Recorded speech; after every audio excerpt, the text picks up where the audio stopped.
Mheshimiwa Naibu Spika, naomba kujibu swali la Mheshimiwa Engineer Amos William Maganga, mbunge wa Sikonge, kama ifuatavyo.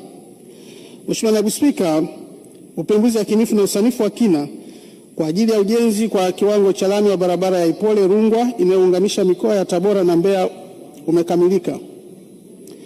Kwa sasa serikali inaendelea kutafuta fedha kwa ajili ya kuanza ujenzi wa barabara hiyo.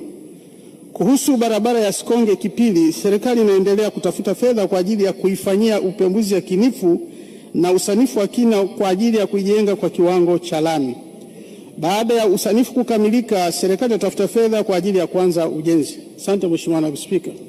Mheshimiwa Engineer Amos William Maganga, swali la nyongeza. Asante sana Mheshimiwa Naibu Spika. Kwanza nimshukuru Naibu Waziri kwa majibu mazuri ya serikali. Nina swali moja tu dogo la nyongeza. Mheshimiwa Naibu Spika, kwa vile barabara ya kutoka Ipole kwenda mpaka Rungwa imekuwa kwenye ahadi ya serikali kwa kipindi kirefu sasa, na barabara hii imekuwa ni sehemu ya ilani ya Chama cha Mapinduzi, je, serikali sasa haioni muhimu kwamba sasa fedha zipatikane na barabara hiyo ianze kutengenezwa na impendeze Mwenyezi Mungu ili barabara ikamilike hata kabla ya mwaka 2030?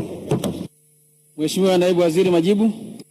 Asante Mheshimiwa Naibu Spika. Mheshimiwa Naibu Spika, niungane na Mheshimiwa mbunge kwamba hii barabara imeshafanywa usanifu, na kwa sisi kama serikali imekuwa ni moja ya barabara kubwa na barabara kuu, kwa maana trunk road ndefu ambayo haijajengwa kwa kiwango cha lami.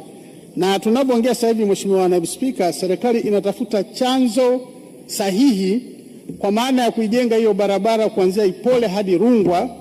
Mheshimiwa Naibu Spika atakubaliana nami, lakini kutoka Rungwa pia kwenda Singida ambako tumeshaanza, na kutoka Rungwa kwenda Makongolos ili kuiunga Tabora, Singida na mkoa wa Mbeya kwa kiwango cha lami, na mpango upo mkubwa wa kutafuta chanzo cha uhakika ili kuikamilisha hiyo barabara. Asante Mheshimiwa Naibu Spika.